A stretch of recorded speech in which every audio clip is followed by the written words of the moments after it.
বেশ কয়েকদিন নিজ দায়িত্বে নিষ্ক্রিয় থাকার পর আবারও মাঠে সক্রিয় সিলেট সিটি কর্পোরেশনের মেয়র আরিফুল হক চৌধুরী। সোমবার ২৪ জুলাই পরিষ্কার পরিচ্ছন্নতা ও হকার উচ্ছেদে অ্যাকশনে নামেন তিনি। এ সময় সিলেট সিটি কর্পোরেশন নবনির্বাচনে মেয়র আনোয়ারুজ্জামান চৌধুরীর নির্বাচনী ফেস্টুন খুলে ফেলেন মেয়র আরিফ।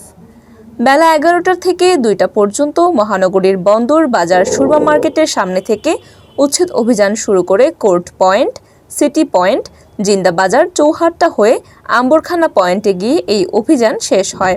অভিযানে মহানগরীর বিভিন্ন পয়েন্ট থেকে হকার উচ্ছেদ করেন তিনি। একই সাথে পরিষ্কার পরিচ্ছন্নতা ও বিভিন্ন ব্যানার ফেস্টুন অপসারণ করেন। এ সময় চৌহাট্টা পয়েন্টে আনোয়ারুজ্জামান চৌধুরীর নির্বাচনী ফেস্টুন খোলা হয়। আরিফ বলেন, যতদিন আমার মেয়াদ আছে আমি ততদিন কাজ করে যাব। দায়িত্বে অবহেলা করার কোনো সুযোগ নেই। নতুন যিনি দায়িত্বে আসছেন তিনি এইরকম কাজ করবেন আশা করি।